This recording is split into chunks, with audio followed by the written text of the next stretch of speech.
together with Miss Gulpo to discuss with you about the cell tissue, specifically the animal tissue. So the animal tissue has four different types. We have the epithelial tissue, muscle tissue, connective tissue, and the nervous tissue. But right now, we will focus on connective and nervous tissue only. First of all, let's define what tissue is. Tissue are groups of specialized cells that are grouped together for a particular function. So in those four types of tissue, they have different kinds of functions. Like for example, the epithelial tissue that acts as a covering, the muscle tissue that allows the body to move, the connective tissue that provides support and protection to organs, and the nervous tissue that propagates information. So, the combination of cells are called tissues. Then, multiple tissues is what we call the organs. And the organs that works together is what we call an organ system. First, we have connective tissue. It refers to the tissue that supports, protects, and gives structure to other tissues and organs in the body.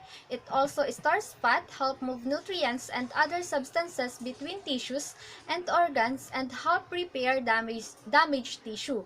Here are the types of connective tissue and also its microscopic view.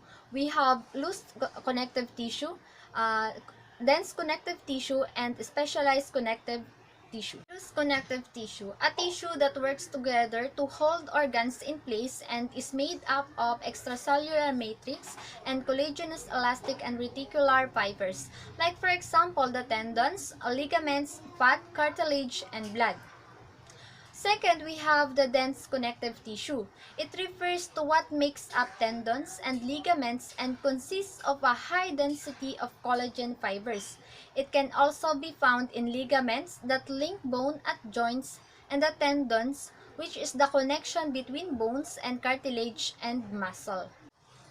Lastly, we have a specialized connective tissue. It encompasses a number of different tissue with specialized cells and unique ground substance. Some are solid and strong while others are fluid and flexible.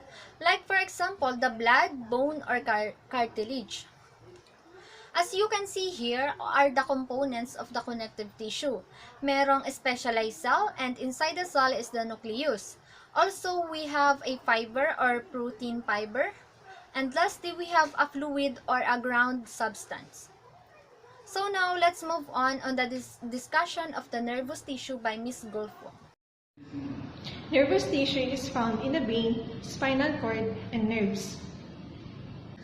It is responsible for coordinating and controlling many body activities. It stimulates muscle contraction, creates an awareness of the environment, and plays a major role of emotions, memory, and reasoning. There are two components of nervous tissue, neurons and glial cells. The cells in nervous tissue that generate and conduct impulses are called neurons or nerve cells. These cells have three principal parts, the dendrites, the cell body, and axon. The main part of the cell that carries the general functions is the cell body. Glial cells provide support and protection to the neurons or nerve cells, maintain homeostasis, cleaning up debris, and forming myelin. There are 5 types of glial cell: the oligodendrocytes, ependymal cells, Schwann cells, microglia, and astrocytes. As a summary of our presentation, connective tissue supports, protects, and gives structure to other tissues and organs in the body. There are 3 types of connective tissue. The first one is the loose connective tissue, dense connective tissue, and specialized connective tissue. And for the nervous tissue, it is responsible for coordinating and controlling many body activities, which have 2 components, the neurons and the glial cell.